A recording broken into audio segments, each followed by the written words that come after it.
Example 4. Example 4 है divide 16 into two parts such that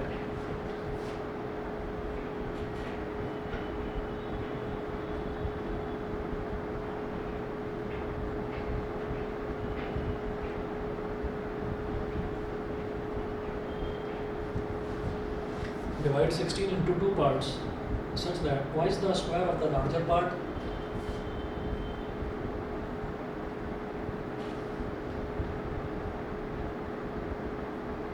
such that twice the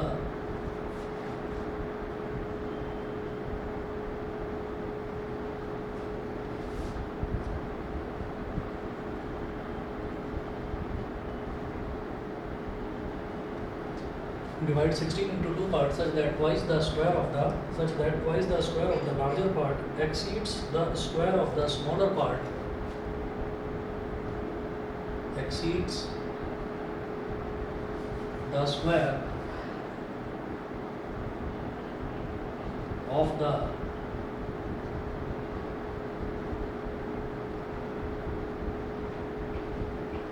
smaller part by 164.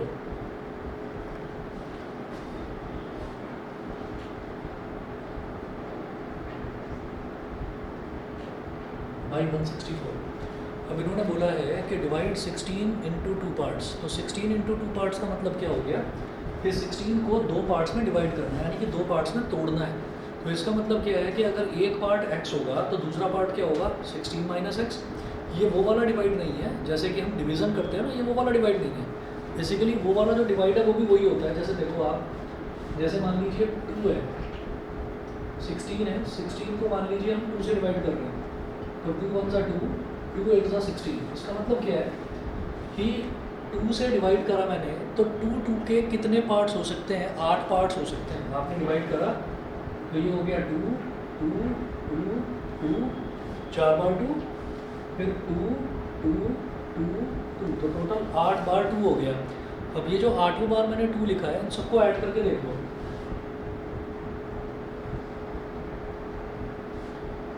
2 + 2 4, 4 + 2 6, + 2 8, + 2 10, + 2 12, + 2 14, + 2 16। तो इसका मतलब क्या है कि अगर मैंने 16 को 2 से डिवाइड करा है तो इसका मतलब क्या है कि मैंने 2 2 के 8 पार्ट्स कर दिए हैं। इसका मतलब क्या है कि सबका एडिशन जो है वो 16 के बराबर आएगा। अब उन्होंने बोला है कि डिवाइड 16 इंटू टू पार्ट्स, तो 16 को दो पार्ट्स में डिवाइड करना है। तो आप ये कहेंगे late the larger part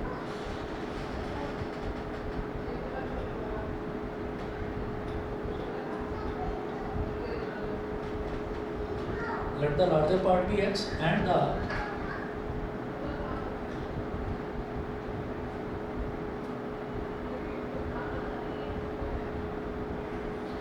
the larger part be x and the smaller part be 16 minus x। 16 को दो पार्ट्स में डिवाइड कर रहा है। अगर एक पार्ट 10 हो गया तो दूसरा पार्ट क्या होगा 6 ही तो होगा। वो 6 कैसे मिला, अगर पहला पार्ट 10 है तो दूसरा पार्ट 6 कैसे मिला, 16 माइनस 10 करके, ठीक है, 16 माइनस 10 करके ही तो मिला। तो इसका मतलब क्या हुआ कि लार्जर पार्ट को x मान लिया तो स्मॉलर पार्ट क्या हो गया 16 माइनस एक्स, ठीक। अच्छा, तो let the larger part be x and the smaller part be 16 minus x. अब वो बोल रहे हैं such that twice the square of the larger part, square of the larger part और इसका ट्वाइस, तो twice the square of the larger part, square का twice, larger part के स्क्वायर का twice exceeds the square of the smaller part, square of the smaller part, smaller part का square क्या होगा 16 minus x का square. तो twice the square of the larger part exceeds the square of the smaller part, यानी कि छोटे part के square से 164 ज़्यादा है। तो छोटे पार्ट का स्क्वायर ये हो गया, इसमें 164 ऐड कर दो,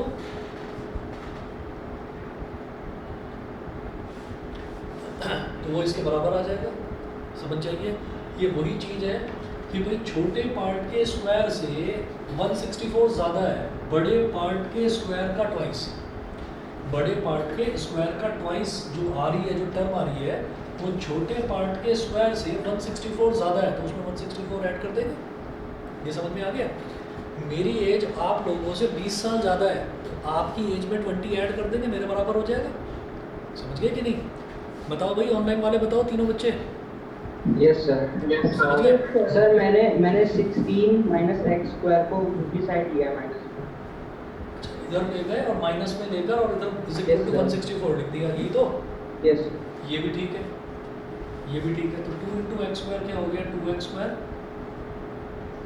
16 minus x, a minus b का होल स्क्वायर क्या होगा? A square plus b square minus 2 into a into b plus 164।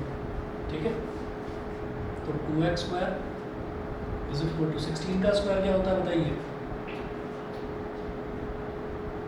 256। 256 x square 2 into 16 कितना हो गया? 32, तो माइनस 32x प्लस 164। सब कुछ लेफ्ट हैंड साइड में ले आओ। तो 2x square minus x square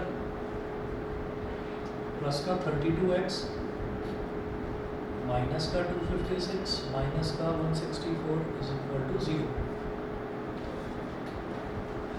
2x square minus x square क्या हो गया? एक्स स्क्वायर प्लस 32x, और ये भी माइनस का है, ये भी माइनस का है, तो दोनों ऐड हो जाएंगे। 6 प्लस 4 कितना हो गया? 10। 1 कैरी आ गया। 1 प्लस 5 हो गया 6। 6 प्लस 6 कितना हो गया? 6 प्लस 6 हो गया 12। 1 कैरी आ गया। 1 प्लस 2 3, 3 और 1 कितना हो गया? 4। तो x square plus 32x minus का 420 इज इक्वल टू 0। ये हो गया। ठीक है? अब क्या करिएगा कि अब आप ये जो 420 आया है माइनस का, इसके आपको प्राइम फैक्टर्स करने होंगे।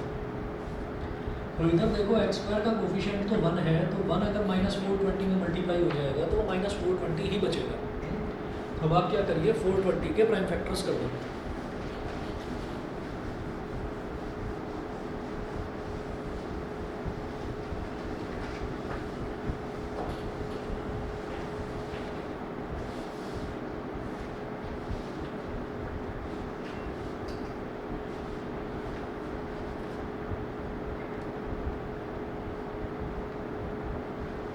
तो 2 2 ज़ा 4, 2 1 ज़ा 2 और 0, और इसको करेंगे तो कितना आ जाएगा? 105। अब ये 2 से तो डिवाइड होगा नहीं 105, तो 3 से होगा। 3 3 ज़ा 9, 10 माइनस 9 हो गया 1, 1 5 15, 3 5 ज़ा 15। फिर ये 5 से होगा, 5 7 ज़ा 35, फाइनली 7 1 ज़ा 7। तो अब मुझे क्या चाहिए? मुझे चाहिए 32। तो 32 कैसे मिलेगा?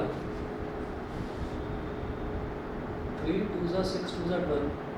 Sir 42x minus 10x। अच्छा, अरे हाँ, इसके लिए तो ऐसे कुछ करने की ज़रूरत ही नहीं थी। 42 इंटू 10 सीधा सीधा 420 आ जाएगा। बिल्कुल सही, बिल्कुल सही। तो ये हो जाएगा मेरे पास 1x square plus 42x minus 10x minus 420 is equal to 0। 42x में से 10x सब्ट्रैक्ट कर देंगे तो प्लस का 32 आ जाएगा, और 42 में माइनस 10 की मल्टीप्लिकेशन कर देंगे तो माइनस 420 आ जाएगा। ठीक है? पहले और दूसरे टर्म में से x आ रहा है कॉमन, इधर बचा x प्लस 42। तीसरे और चौथे टर्म में से माइनस 10 आ रहा है कॉमन, तो इधर बचेगा x plus 42 is equal to 0।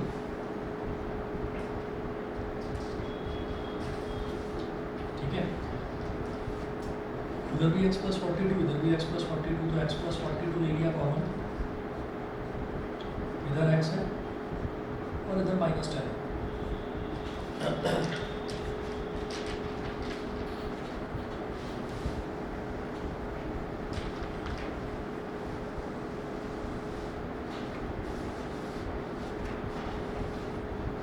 एक मिनट,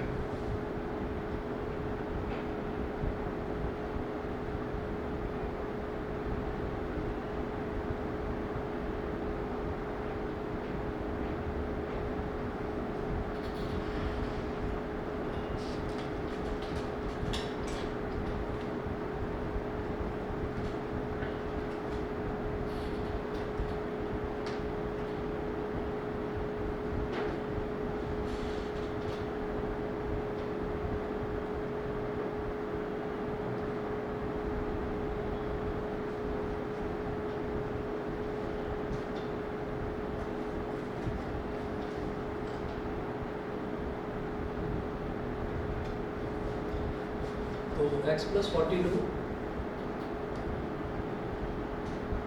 is equal to 0 और x minus 10 is equal to 0. तो यहाँ से x की वैल्यू होगी -42 और यहाँ से x की वैल्यू होगी 10. तो दो वैल्यूज आ गई. उन्होंने बोला था डिवाइड 16 इंटू 2 पार्ट्स, तो -42 तो नहीं हो सकता. 16 इंटू 2 पार्ट्स का मतलब क्या हुआ कि वो नंबर जो है वो 16 से छोटा ही होना चाहिए, क्योंकि 16 को ही तो हम डिवाइड कर रहे हैं, तो नंबर 16 से छोटा होना चाहिए, नेगेटिव नहीं होना चाहिए. तो हम ये कहेंगे क्लियरली 16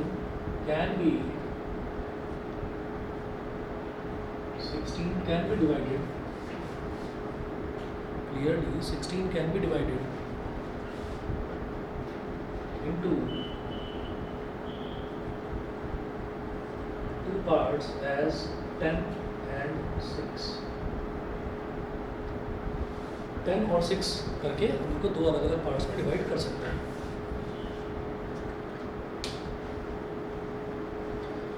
नेक्स्ट देखिएगा example number 5.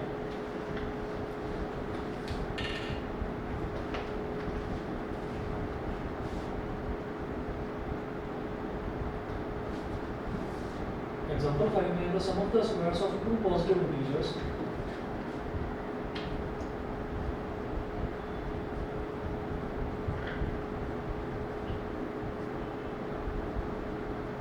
the sum of the squares of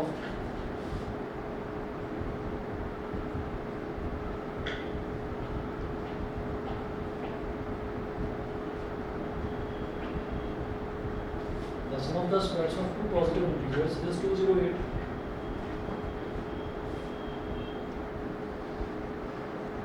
Full stop. If the square of the larger number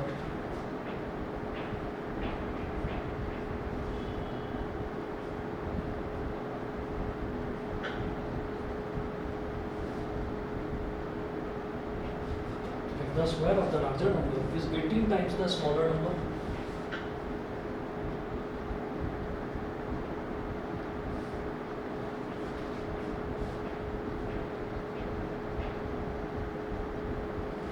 if the square of the larger number is 18 times the smaller number, comma, find the numbers.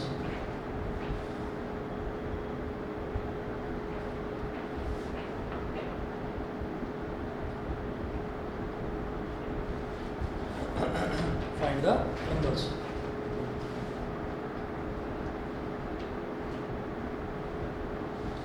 The sum of the squares of two positive integers is 208. If the square of the larger number is 18 times the smaller number, find the numbers. तो इन्होंने बोला the sum of the squares of two positive integers is 208. Let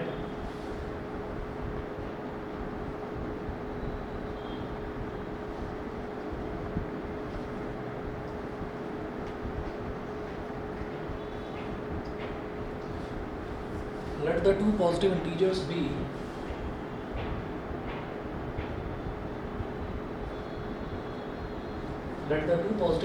be x and y. हमने दो positive integers को क्या मान लिया, x और y मान लिया. ठीक है, तो गिवन तो अगर इस क्वेश्चन में हम 208 माइनस 6 नहीं ले सकते? नहीं, क्या दे रखा है, अगर ये दे रखा होता ना the sum of two numbers is 208, तो एक नंबर को मैं x ले लेता और दूसरे नंबर को ले लेता 208 माइनस x. लेकिन यहाँ क्या दिया the sum of the squares of two positive numbers, मतलब अगर एक नंबर का स्क्वायर प्लस दूसरे नंबर का स्क्वायर इज इक्वल टू 208 दे रखा है. तो इस वजह से हम क्या करेंगे, एक नंबर को x मान लेंगे, एक को y मान लेंगे, तो पहले नंबर का स्क्वायर प्लस दूसरे नंबर का स्क्वायर इज इक्वल टू 208 है. तो given x square plus y square is equal to 208. यहाँ तक समझ में आ गया? Yes sir. Sum of the squares है और सम का स्क्वायर नहीं है, सम का स्क्वायर नहीं है, स्क्वायर्स का सम है. ठीक है, तो सम ऑफ द स्क्वायर्स का मतलब पहले इसका स्क्वायर फिर इसका स्क्वायर और फिर इन स्क्वायर्स का सम इज इक्वल टू 208. ये दे रखा है तो इसको मैंने इक्वेशन नंबर 1 बोल दिया. उसके बाद वो बोल रहे हैं if the square of the larger number is 18 times the smaller number, if the square of the larger number,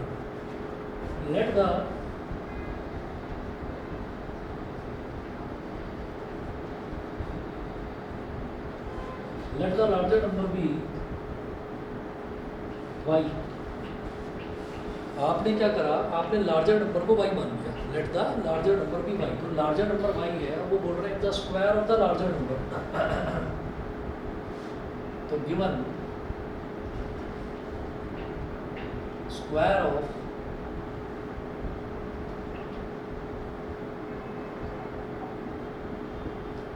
larger number is 18 times the smaller number is equal to 18 times the smaller number. Square of larger number is equal to 18 times the smaller number. Larger number क्या है यहाँ पर, larger number y है, तो y का square is equal to 18 times. अब 18 into smaller number क्या है बताओगे? x, x स्क्वायर मतलब है ना, हाँ x बिल्कुल सही। तो y square is equal to 18x। अब y स्क्वायर की वैल्यू क्या होगी? 208 minus x square.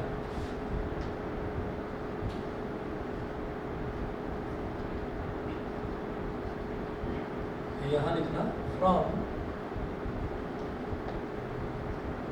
Equation 1। Equation 1 में क्या हुआ, वाई स्क्वायर की वैल्यू क्या होगी? 208 माइनस एक्स स्क्वायर। ठीक है, अब इस 18x को इधर ले आओ, minus x square minus 18x plus 208 is equal to 0। इसमें से क्या करिए, -1 ले लो कॉमन, माइनस एक्स स्क्वायर का बन गया plus x square, minus 18x का बन गया प्लस का 18x और प्लस 208 का बन गया माइनस 208 इज इक्वल टू 0। ठीक है, अब आपको क्या करना है, 208 के प्राइम फैक्टराइजेशन करके देखना है, क्योंकि ये जो -1 इधर लिया, ये तो इधर 0 के नीचे जाकर 0 हो जाएगा। डाउट है सर, हम -1 का ना लिखिए और सर ऐसे टाइम इंटरचेंज करने को तो सही है, तो भी सही है, तो भी सही है। आप ऐसे भी कर सकते हो कि आप थ्रू आउट इसके तीनों के साइन चेंज कर दो, क्योंकि ये शुरुआत का जो टर्म है ये नेगेटिव में आता है तो हमको डिस्टर्ब करता है। तो हम क्या कर सकते हैं कि हम थ्रू आउट इसके साइन चेंज कर सकते हैं, तो भी ठीक रहेगा, कोई प्रॉब्लम नहीं है। यही पूछ रहे थे ना? चलिए ठीक है, समझ गए।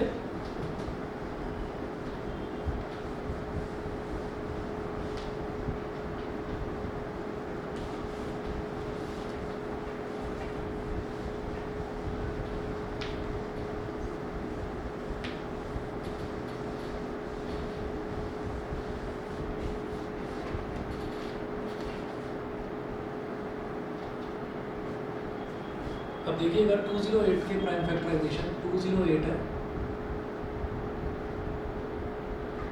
104 52 26 और 13 अपने आप में प्राइम फैक्टर है। 13 वन सा 30, 13 2 सा 26, 2 2 सा 4 2 सा 8, 26 में से 8 को सब्ट्रैक्ट करेंगे तो 18 आता है क्या? Sir 26x minus 18x minus 26 and 8x. 8 26 minus 8 ना, Yes sir. है ना? 13 2 सा 26 और 2 2 सा 4 2 सा 8, x square plus 26x minus 8x। तो 26x माइनस 8x करेंगे तो प्लस 18 आ गया, माइनस का 208 इज इक्वल टू 0। अच्छा, क्योंकि आप लोग क्वाड्रेटिक फार्मूला भी देख चुके हैं, कर चुके हैं, तो आपकी मर्जी है कि यहाँ पर इक्वेशन, क्वाड्रेटिक इक्वेशन बनने के बाद चाहे तो क्वाड्रेटिक फार्मूला से कर सकते हो उसको। ठीक है, कोई प्रॉब्लम नहीं है उसमें। पहले और दूसरे में क्या कॉमन आ रहा है? x ले लिया कॉमन, तो इधर बचेगा x प्लस 26, और इन दोनों में क्या कॉमन आ रहा है, ताकि पहला टर्म x बचे, -8 निकालो, अंदर x प्लस 26 ही बचेगा। इधर भी x प्लस 26, इधर भी x प्लस 26 कॉमन ले लिया, इधर क्या बचेगा x, इधर क्या बचेगा -8। बताइए भाई, क्लियर है? आयुष्मान, सुभान, सिमरन, आर्या, यस सर। ठीक है। चलिए आगे चलता हूँ फिर। x plus 26 is equal to 0, x minus eight is equal to 0 plus 26 को उधर देगा, x की वैल्यू क्या आ गई माइनस 26, माइनस 8 को उधर देगा, x की वैल्यू आ गई 8। उन्होंने बोला था sum of the square of two positive integers, तो दो पॉजिटिव इंटीजर्स बोले गए हैं तो ये नेगेटिव वाला तो ड्रॉप कर देंगे, ठीक है। तो हम ये कहेंगे x इज इक्वल टू 8 है, देयरफॉर y की वैल्यू क्या हो जाएगी, हम ये जानते हैं y square is equal to 18x, ये ले लो या फिर ये ले लो, is equal to 208, y square is equal to 18x, 18 8 का कितना होता है 144, Yes, sir.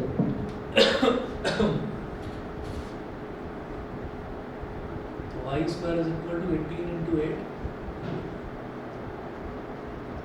144, तो y की वैल्यू क्या होगी अंडर रूट 144, y की वैल्यू आ गई 12, therefore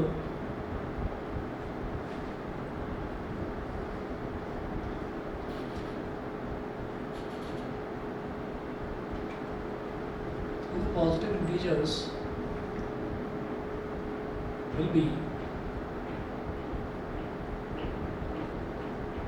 8 and 12. Two positive integers will be 8 and 12.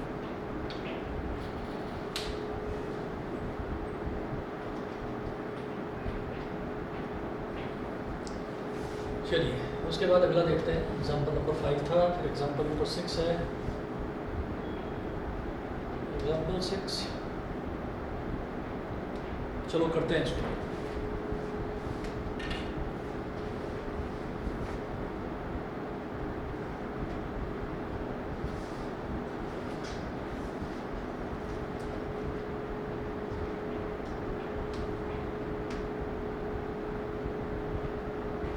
The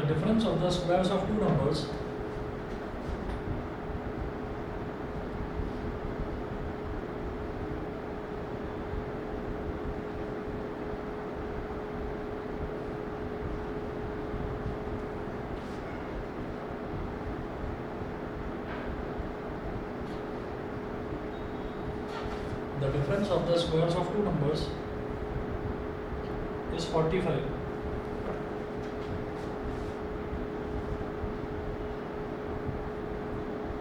Full stop.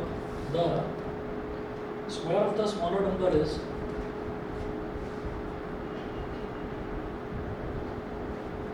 the square of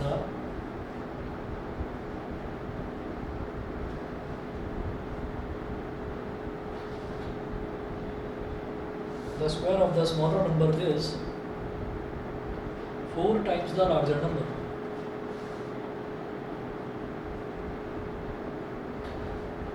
Is 4 times the larger number. Determine the numbers.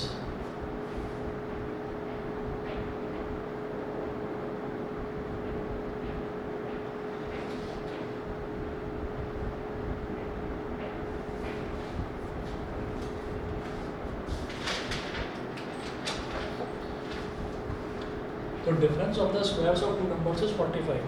तो जैसे यहाँ पर क्या दे रखा था, the sum of the squares of two numbers is 208, जैसे यहाँ इस क्वेश्चन में दे रखा था, यहाँ पर दे रखा है डिफरेंस ऑफ टू नंबर्स। तो सीधी बात है कि अगर मैं x square minus y square करूँगा तो सीधी बात है कि एक्स जो है वो नंबर बड़ा होगा, बड़े नंबर का स्क्वायर और बड़ा होगा, है ना। तो इसका मतलब लार्जर नंबर को मैं क्या मान लेता हूँ एक्स, और स्मॉलर नंबर को मान लेता हूँ वाई। तो यहाँ पर आप मेंशन कीजिए let the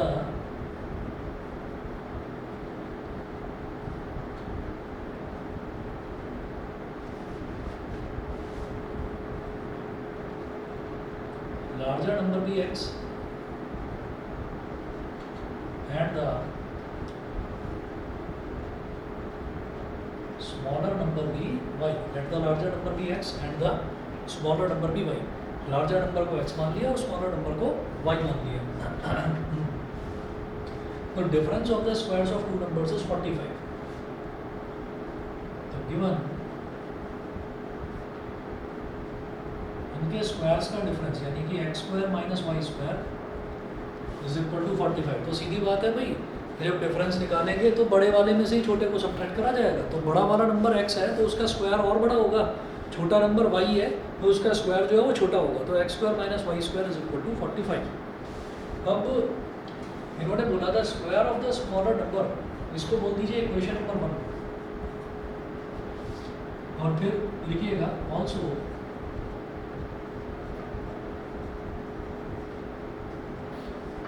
it is given that the square of the smaller number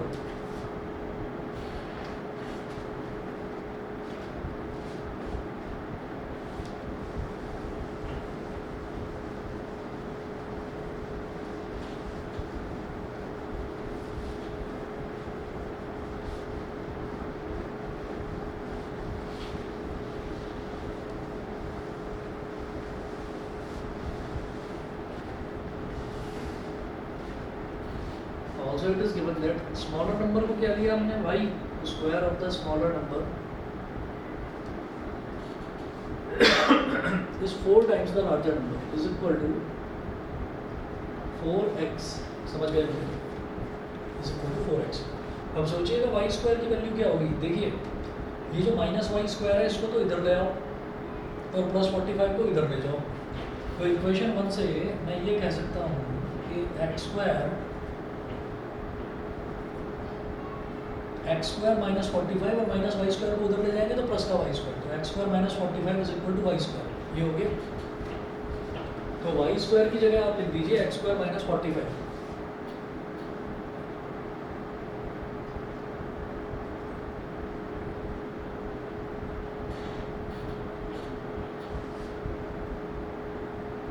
from equation 1।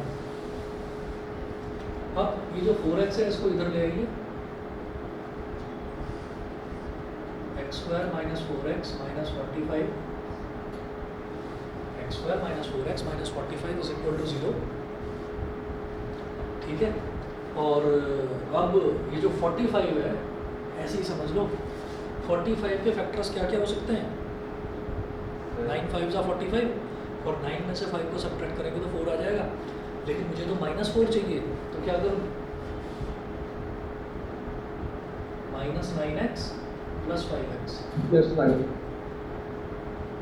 Minus 45 is equal to 0। पहले दूसरे टर्म में से क्या कॉमन आ रहा है, x। तीसरे चौथे टर्म में से क्या कॉमन आ रहा है, 5। x माइनस 9 कॉमन है, वो कॉमन x माइनस 9 कॉमन आ गया। इधर क्या बचा x, इधर क्या बचा प्लस का 5 is equal to 0। x minus 9 is equal to 0 और x plus 5 is equal to 0। Minus 9 को उधर ले गए, x की वैल्यू क्या आ गई प्लस 9, प्लस 5 को उधर ले गए तो x की वैल्यू क्या आ गई -5। तो x की वैल्यू 9 आ गई और x की वैल्यू आ गई -5। यहाँ तक क्लियर। अच्छा, तो क्या बोल रहे थे, determine the number, the difference of the squares of two numbers is 45। हम पॉजिटिव वाला ही नंबर लेते हैं, नेगेटिव वाला नहीं लेते। ठीक है, तो पॉजिटिव नंबर 9 हो गया, ये नेगेटिव वाले को छोड़ दो।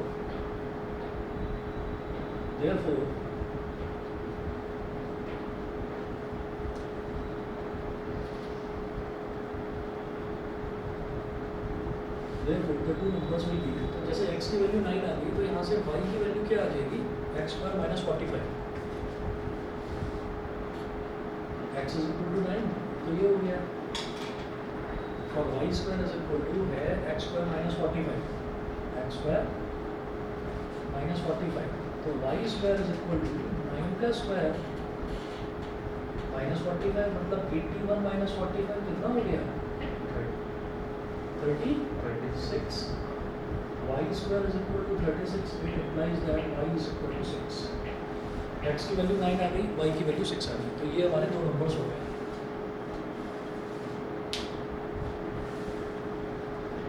एग्जाम्पल नंबर 7 नोट करिए, ये 2006 में आया, जो अभी मैं अगला करवा रहा हूँ। एग्जाम्पल नंबर 7 2006 में कंपार्टमेंट में आया था। कंपार्टमेंट के जनरली एग्जाम्स जो है ना थोड़े रेगुलर एग्जाम्स से टफ होते हैं। के क्वेश्चंस भी थोड़े टफ आते हैं। मैंने बताया था ऐसा क्यों? बताया था कभी आपको ऐसा क्यों?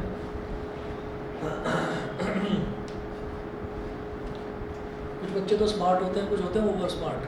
तो ओवर स्मार्ट बच्चे क्या करते हैं, जैसे मान लीजिए आपका सब्जेक्ट्स आपके क्या क्या है, आपके पास English, Hindi, maths, science, social science, 5 तो ये हो गया और एक ऑप्शनल होगा, बस 5 ही, 5। चलिए, तो जो 5 सब्जेक्ट्स हैं, किसी किसी स्कूल में ऑप्शनल सब्जेक्ट भी होता है। तो जैसे ये 5 सब्जेक्ट्स हैं, तो कुछ बच्चे क्या करते थे पहले कि कंपार्टमेंट में ये होता है कि अगर मान लीजिए आप किसी एक सब्जेक्ट में फेल हो जाते हैं या 2 सब्जेक्ट्स में फेल हो जाते हैं, तो कंपार्टमेंट का एग्ज़ाम देना होता है। अच्छा, इंग्लिश में अगर आप फेल हो गए तो फिर आप फेल ही हो गए, समझ गए? इंग्लिश का कोई कंपार्टमेंट नहीं होता, इंग्लिश में कोई ग्रेस नहीं होता, क्योंकि आप इंग्लिश मीडियम स्कूल में पढ़ रहे हैं। तो इंग्लिश मीडियम का मतलब ये है कि इंग्लिश में पास होना कंपलसरी है, चाहे वो 10th स्टैंडर्ड हो, चाहे वो 12th। अच्छा, तो कुछ बच्चे क्या करते थे कि मैथ्स की तैयारी तो ठीक है, साइंस की तैयारी ठीक नहीं है, साइंस का पेपर ही छोड़ दिया। मार्च में एग्ज़ाम हो रहा है, साइंस का पेपर छोड़ दिया। अब मार्च में पूरा पेपर उन्होंने दे दिया, सारे एग्ज़ाम दे दिए, लेकिन साइंस का छोड़ दिया या मैथ्स का छोड़ दिया, कोई एक पेपर या सोशल साइंस का छोड़ दिया। और अगर लगता था कि नहीं भाई दूसरा भी एक पेपर ऐसा है जिसकी तैयारी ठीक नहीं है, दूसरा भी छोड़ दिया, और उसमें 0 आ गए नंबर। रिजल्ट आया जून में, मार्च में एग्ज़ाम हुए, रिजल्ट आया जून में, उनको पता है कि भाई तुमने पेपर तो तुमने दिए नहीं, तो 0 नंबर आएंगे ना, उनको पता है पहले से। अभी अप्रैल मई जून तबीयत से उन्होंने पूरी ढंग से तैयारी करी कि उनको पता है कि साइंस में फेल होने वाले, तो साइंस को रट डाला खूब अच्छे तरीके से। और फिर जुलाई में होते हैं कंपार्टमेंट के एग्ज़ाम, और जब जुलाई में कंपार्टमेंट का एग्ज़ाम होता है तो उसमें खूब अच्छे से मेहनत करके पेपर दिया और उसमें ले आए 90 अबव मार्क्स, ठीक है। तो कुल मिलाकर क्या होता था कि उनको टाइम भी बहुत मिल जाता था, और जनरली ये वो वाले बच्चे होते थे जो जनवरी फरवरी से पढ़ना शुरू करते थे, पूरा साल मस्ती करते थे। तो धीरे धीरे बोर्ड की नॉलेज में ये बात आनी शुरू हो गई कि बच्चे बहुत ज़्यादा पेपर छोड़ रहे हैं, कंपार्टमेंट का इंतज़ार करते हैं कि कंपार्टमेंट का पेपर होगा, उसमें तैयारी करेंगे, मेहनत से दे देंगे। अब बोर्ड में तो टीचर बैठेंगे और तो और गुरु लोग, तो उन्होंने क्या लॉजिक लगाया कि ठीक है कोई बात नहीं, उन्होंने अगले साल से क्या करा, कंपार्टमेंट का पेपर इतना टफ बनाना शुरू कर दिया कि बच्चे कंपार्टमेंट में फेल हो गए, फाइनली फेल ही होना शुरू हो गए। तब बच्चों को धीरे धीरे 1 साल 2 साल 3 साल में जब देखा गया अरे तो कंपार्टमेंट वाला कोई पास ही नहीं हो रहा है, तब उनको अकल आई कि भाई पढ़ लो, रेगुलर तरीके से ही पास हो जाओ, ये कंपार्टमेंट वाला तरीका ठीक नहीं है। तो कंपार्टमेंट का जो भी क्वेश्चन आपको देखने को मिलेगा वो नॉर्मल क्वेश्चन से थोड़ा टफ होगा। उसका रीज़न ही ये है कि कंपार्टमेंट अगर किसी की आ जाती है ना बच्चे की, फिर वो पास नहीं होता, लुढ़क ही जाता है फिर वो, क्योंकि कंपार्टमेंट का पेपर रेगुलर पेपर से टफ आता है। क्या कोई सैंपल पेपर नहीं होता सर फिर उसके टाइप का, जैसे कंपार्टमेंट का पेपर? नहीं, सैम्पल पेपर तो सब पढ़ते हैं, लेकिन क्या है कि आता सब कुछ सिलेबस में से है, लेकिन होता क्या है कि क्वेश्चन थोड़े ऐसे आ जाएंगे जो लेंथी होंगे, या फिर क्वेश्चन ऐसे आ जाएंगे कि वैल्यूज़ इस तरीके की दे देंगे कि बच्चा लगा रहेगा, थोड़ा मुश्किल से सॉल्व होगा। तो क्वेश्चंस थोड़े से मुश्किल आते हैं ताकि बच्चा इजीली पास ना हो पाए, क्योंकि बच्चों ने ये बच्चे नॉर्मल की तरह फेल हो जाते हैं, तो कंपार्टमेंट लगता है, तो कंपार्टमेंट में फायदा क्या है, बच्चे कंपार्टमेंट में पास ही ना हो पाए। कंपार्टमेंट का फ़ायदा ये हो गया कि बच्चे का टाइम बचा। कैसे भाई, 10th क्लास में आपके मार्च में एग्ज़ाम हो गए, मार्च में एग्ज़ाम ख़त्म हो जाते हैं, मार्च के बाद में 15 दिन 20 दिन बच्चा रेस्ट करता है, छुट्टियां मिलती हैं, अपने घर परिवार वालों से सबसे मिलता है, आराम करता है, खेलता कूदता है। फिर उसके बाद अप्रैल से ही बच्चा 11th का पढ़ना शुरू कर देते हैं। अब पहले जो बच्चों ने ट्रेंड चला रखा था उसमें क्या होता था कि अप्रैल मई 2 महीने पूरा अपना खेल कूद उछल कूद मचाया। उसके बाद क्या होता है कि उसके बाद जो आपका जून में रिज़ल्ट आया, रिज़ल्ट के बाद फिर जुलाई में जो क्लासेस शुरू होनी थी 11th क्लास की वो शुरू ही नहीं हो पाई कायदे से। रीज़न क्या है, आधी क्लास ही गायब है। क्यों? आधे बच्चों ने एग्ज़ाम छोड़ दिया था, तो वो भी कंपार्टमेंट की तैयारी कर रहे हैं कि सर पहले कंपार्टमेंट का पेपर हो जाए फिर ये बच्चे आएंगे। तो इफेक्टिवली 11th क्लास का सेशन जो आज अप्रैल में शुरू हो जाता है वो पहले अगस्त में शुरू हुआ करता था। मई जून जुलाई ये 3 महीने की टोटल वेस्टेज हो गई। और उधर जो इंटेलिजेंट वाला बच्चा है, इंटेलिजेंट वाला बच्चा जिसने पहले से ही सारे पेपर दे रखे हैं, वो अप्रैल से ही 11th के साथ साथ IIT एंट्रेंस की तैयारी शुरू कर देता था।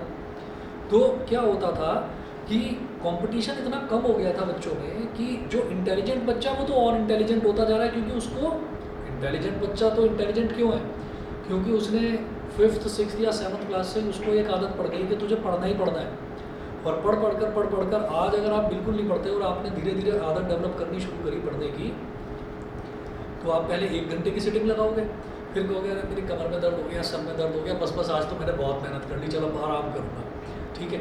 फिर अगले दिन आपके मन में मतलब if you are really enthusiast of doing something, तो आपके दिमाग में एकदम से ये आएगा कि नहीं भाई अब मुझे धीरे धीरे टाइम ड्यूरेशन बढ़ाना है, जैसा कि खेल कूद में करते हैं, आज 1 घंटा खेला था तो 1.5 घंटा खेलूँगा। तो जब आपको रिजल्ट्स मिलने शुरू होते हैं ना कि आपने पढ़ाई करी और फिर आप चीज़ों को रिवाइज करते हैं और आपको लगता है कि अरे ये चीज़ें तो धीरे धीरे मुझे याद होती जा रही हैं, ये चैप्टर तो मेरा कंप्लीट होता जा रहा है धीरे धीरे, तो फिर आप टाइम ड्यूरेशन बढ़ाना शुरू करते हैं और आपको कोई कहता नहीं है उस चीज़ के लिए। तो इंटेलिजेंट बच्चा 5th 6th क्लास से पढ़ने की प्रैक्टिस शुरू कर देता है और 10th क्लास तक आते आते उसको इतनी प्रैक्टिस हो जाती है कि वो थ्रू आउट द डे अगर उसको एक दिन मिला है तो वो 5 घंटे 6 घंटे 8 घंटे आराम से, लगातार तो नहीं पर स्लॉट्स में 2-2 घंटे का गैप ले लिया, 2 घंटे पढ़ा, फिर 1 घंटे का गैप ले लिया, फिर 2 घंटे पढ़ा, फिर 1 घंटे का गैप ले लिया, फिर 2-3 घंटे सो गया, फिर 2 घंटे पढ़ा। तो उनको ये प्रैक्टिस बन जाती है, थ्रू आउट द डे वो 8 घंटे का टाइम मैनेज करते हैं कि मुझे कैसे भी निकाल कर पढ़ना है।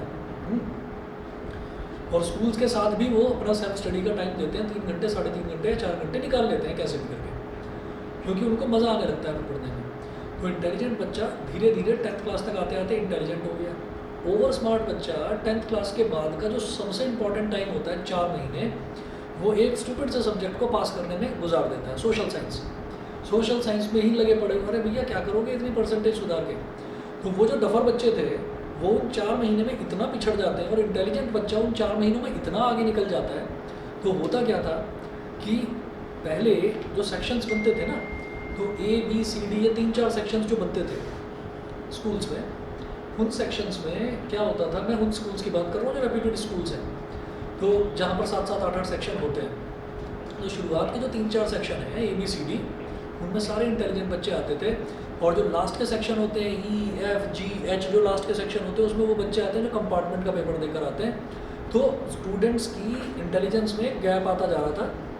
वो गैप ये था कि जो इंटेलिजेंट स्टूडेंट है वो और इंटेलिजेंट होता जा रहा था, और जो डफर है वो इतना डफर होता जा रहा था कि उसने अगस्त में 11th पढ़ना शुरू करा, सितंबर में उसको अपने टर्म 1 देने, ठीक है, उसके बाद उसको अपना नवंबर में टर्म 2 देने, फिर टर्म 3 जिसको फाइनल बोलते हैं, फिर फाइनल देना है उसको फरवरी में। क्यों? क्योंकि मार्च से 12th स्टार्ट करना है, तो उसका 11th पूरा बर्बाद हो जाता था।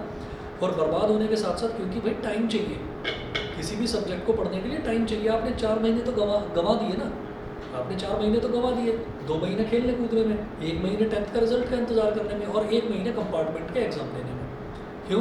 क्योंकि एग्जाम भी ऐसा है कि भाई अभी इसका हो रहा है, अभी उसका हो रहा है, तो किसी बेवकूफ़ ने सोशल साइंस छोड़ दिया था, किसी ने साइंस छोड़ दिया था, किसी ने मैथ्स छोड़ दिया था, तो जब सब आएंगे तभी तो पढ़ाई शुरू होगी।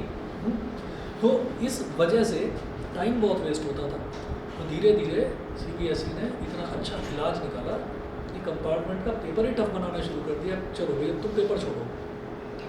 तो कोई भी जो कंट्री है, कोई भी कंट्री ये नहीं चाहेगा कि उनका जो सेंट्रल बोर्ड है, एक CBSE तो ऐसा बोर्ड है जो पूरे कंट्री में चलता है, कोई भी कंट्री ये नहीं चाहेगा कि उनके जो कंट्री है, कंट्री के स्टूडेंट्स ही बर्बाद होने शुरू हो जाएं। फिर उसके बाद वही स्टूडेंट सड़कों पर उतरते हैं, सड़कों पर उतर कर ये कहते हैं कि हमें तो नौकरी नहीं मिल रही, अनएम्प्लॉयमेंट बढ़ गया। अभी तुम्हें आता क्या है तो तुम्हें नौकरी मिलेगी? कोई भी एम्प्लॉयर तुम्हें नौकरी देगा क्यों? तुम्हें आता क्या है? तो ये बहुत बड़ा एक चैलेंज है। ये बहुत बड़ा एक चैलेंज है जो हमारा कंट्री हो, या आप अमेरिका में देख लीजिए, अमेरिका में प्रोटेस्ट इस चीज़ का चलता है कि इंडियंस को नौकरी क्यों मिल रही है। भाई वो डिज़र्व करते हैं इसलिए नौकरी मिलती है। आपके यहाँ का जो यूथ है उसे तो ड्रग्स लेने से ही फुर्सत नहीं मिलती, उसे तो पार्टी करने से ही फुर्सत नहीं मिलती। क्यों? वहाँ की पर कैपिटा इनकम इतनी ज़्यादा, वो भी क्यों ज़्यादा है? क्योंकि डॉलर का रेट इतना ज़्यादा है। ठीक है, तो कुल मिलाकर जो ये बहुत सारी चीज़ें हैं, ये इस वजह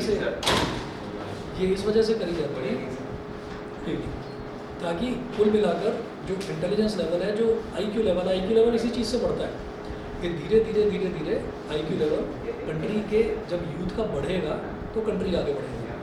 तो इस वजह से ये करा गया था। तो ये बहुत गंदा सिस्टम, और ये यूनिवर्सिटीज़ में अभी भी चल रहा है। ये यूनिवर्सिटीज़ में अभी भी चल रहा है कि 4 साल का ग्रेजुएशन है, 4 साल का ग्रेजुएशन, बड़ी बड़ी यूनिवर्सिटीज़ की बात कर रहा हूँ, DU हो गया, JNU हो गया, ठीक है, BHU हो गया। इन बड़ी बड़ी यूनिवर्सिटीज़ में लड़के बुढ़े हो जाते हैं, पढ़े रहते हैं वहीं हॉस्टलों में, 8-8 10-10 साल हो गए, BA नहीं हो रही उनसे। क्यों? बैक पेपर दे देंगे जी, है ना, बैक पेपर में भी फेल हो गया और फिर से बैक पेपर दे दे। तो इस चीज़ में इंजीनियरिंग कॉलेजेस बहुत बढ़िया हैं। इंजीनियरिंग कॉलेजेस में लगातार 3 बार अगर सब्जेक्ट में फेल हुए तो NFTE की एक उपाधि आपको मिल जाती है। उपाधि का मतलब है वो not fit for technical education out. अब जाकर किसी भी कॉलेज में BA BSc BCom कर लो और धक्के खाओ सबको को। तो ये जो चीज़ें हैं और धीरे धीरे वहाँ पर भी ठीक हो रही है। 2025 लास्ट जो गवर्नमेंट है, इन्होंने 2025 लास्ट टाइम दिया है कि आपको नई एजुकेशन पॉलिसी अप्लाई करनी ही करनी है, अप्लाई करनी ही करनी है। उसमें बहुत सारे चेंजेस हो रहे हैं, आप लोग निकल जाएंगे तब तक, आप लोग निकल जाओगे। 2023 में तो आपको क्या देना है, 10th देना है, 25 में आपको 12th देना है। मतलब अगर पास होते गए कायदे से तो 25 में 12th देना है, ठीक है। तो आपके बाद की जो जनरेशन आएगी उनको जो है नई एजुकेशन पॉलिसी मिलेगी। उसमें कई लैंग्वेजेस कंपलसरी कर दी हैं। कई लैंग्वेजेस में जैसे हिंदी अगर किसी को बोरिंग लगता है तो उन्होंने फ्रेंच का, जर्मन का, संस्कृत का बहुत सारे ऑप्शंस दिए हैं, तो वो ऑप्शंस ले सकते हैं। सर वो अभी भी दे रखे हैं। कुछ स्कूल्स में बेटा, कुछ कई जो है ना, majority of the schools 90% schools में है ही नहीं वो चीज़ें। सर क्योंकि मैंने भी हिंदी नहीं ले रखी, मैंने जर्मन ले रखी। हाँ तो मैं बताता हूँ कुछ स्कूल्स में है। अभी अगर आप कहेंगे तो मैं आपको एक कटिंग भी भेजूंगा। नई एजुकेशन पॉलिसी में ये भी है कि जो भी स्कूल्स हैं ना, वो बहुत महंगी फीस लेते हैं। किसी की पर मंथ 10,000 रुपये फीस है, 12,000 रुपये फीस है, इतनी ज़्यादा जो फीस लेते हैं, तो उनके लिए मैंडेटरी करा है गवर्नमेंट ने। और मैंडेटरी बहुत पहले से है, ऐसा नहीं है कि अभी इसी गवर्नमेंट ने कुछ कर दिया हो। 10-15 साल से मैंडेटरी कर रखा है। लेकिन अब क्या करा है कि अब उस चीज़ को ग्राउंड लेवल पर मतलब चेक कर रहे हैं। जो ऑफिशियल्स हैं उन पर भी प्रेशर डाल रखा है कि आपको वो चीज़ चेक करनी है। तो उसमें परसों या उससे एक दिन पहले की न्यूज़ है, इसी में आई थी दैनिक जागरण में, उसमें TPSG का भी नाम है। मतलब कई स्कूल्स ऐसे हैं उन पर अब एक्शन हो सकता है, क्योंकि उनके लिए एक रूल है कि उनके स्कूल में अगर 1000 बच्चे हैं तो उनको 250 बच्चों को बहुत नॉमिनल फीस पर एडमिशन देना होगा। 25%, 20 to 25% ऐसा है कुछ। तो गाज़ियाबाद के बहुत बड़े बड़े स्कूल्स हैं, उनको 15 जुलाई तक का टाइम दिया गया है एक्सप्लेनेशन देने का। कि आप एक्सप्लेनेशन दें कि आपके स्कूल में सभी बच्चे इतनी फ़ीस क्यों दे रहे हैं। तो ये बहुत सारी चीज़ें हैं जो अब अप्लाई होने वाली हैं कि अगर आप एक मेरिटोरियस स्टूडेंट हैं तो नेक्स्ट ईयर तक ये मतलब ये 100% लागू हो जाएगा कि अगर आपकी परसेंटेज बहुत अच्छी आती है तो मनचाहे स्कूल में एडमिशन मिलेगा आपको, और वो भी बहुत नॉमिनल फीस पर। चलिए जी, आज इतना ही करते हैं, बाकी नेक्स्ट क्लास में देखेंगे। चलिए। नई एजुकेशन पॉलिसी से ज़्यादा अच्छी पुरानी ज़्यादा सही है। क्या कह रहे हो? नई एजुकेशन पॉलिसी ज़्यादा अच्छी है, पुरानी ज़्यादा सही है। मुझे नई अच्छी लग रही है। हाँ, नई वाली अच्छी है, Thank you, डिस्कस sir. करेंगे उसके पार्ट्स।